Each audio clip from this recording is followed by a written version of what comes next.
We want to be able to find some documentation showing the evidence of them calling Australia. It's Friday morning east of Manila in the Philippines. Australian cybercrime investigator Ken Gamble has travelled thousands of kilometres to uncover the call centre he alleges is linked to an elaborate scam. So we're just about to do a raid on an office which we believe is a call centre scamming Australians out of bogus investments. Local police are leading the raid. This is the office? Let's go.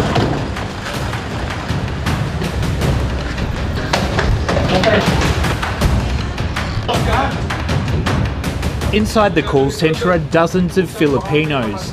Ken Gamble believes this is where the scam starts, obtaining sensitive information. So you're surveying them to see whether they're interested in investing? Investing or not. Oh, okay. Where do you say you're calling from? Australia? Yeah. Yep. You tell them you're calling from Australia? Yeah. Okay. The way they conduct the survey is already a fraud. Yeah.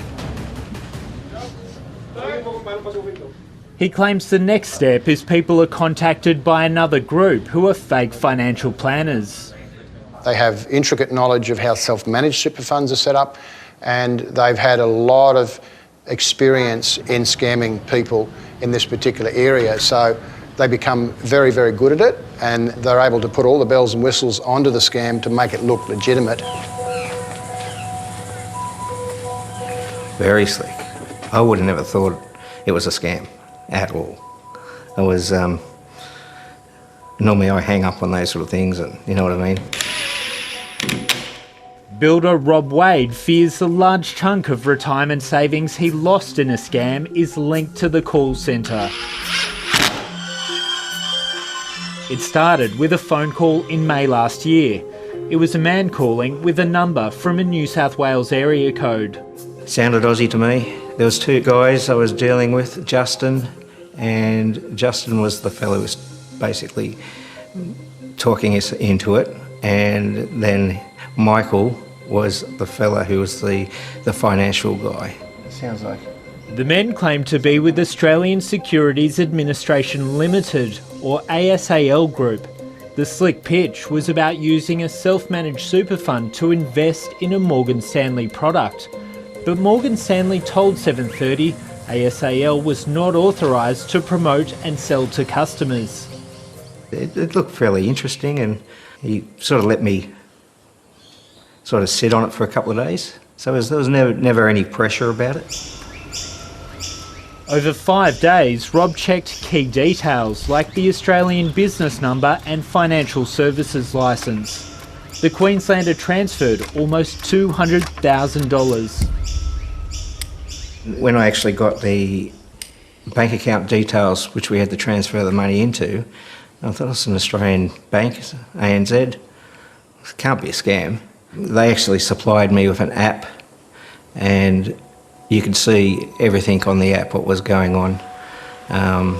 It showed me what the money was doing. 6 weeks later, Rob heard he'd been scammed. Felt a bit sick, to be honest. I just couldn't believe it.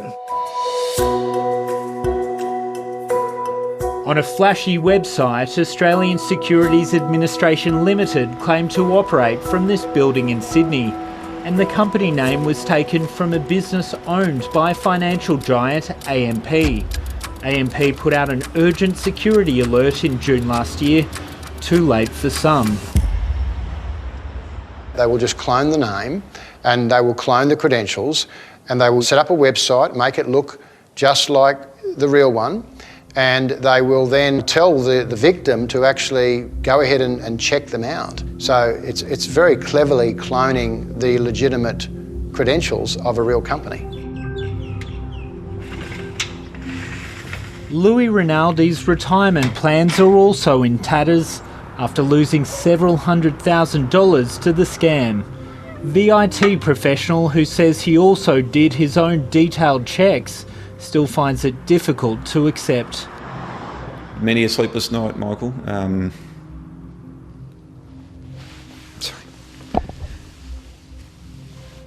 Yeah, I mean, I thought I would have had, thought I had my retirement kind of mapped out pretty well, but and some people could say it was my fault. I actually openly sent that money, but I was obviously scammed, and I was scammed by some very, very, very clever people that have a lot of resources behind them. Yeah, that's right. I saw the first deposit. Louis' money was paid into the same ANZ account as Rob Wade's. He believes the bank owes him and other victims an explanation. He says a detective with Victoria Police told him the money was moved quickly.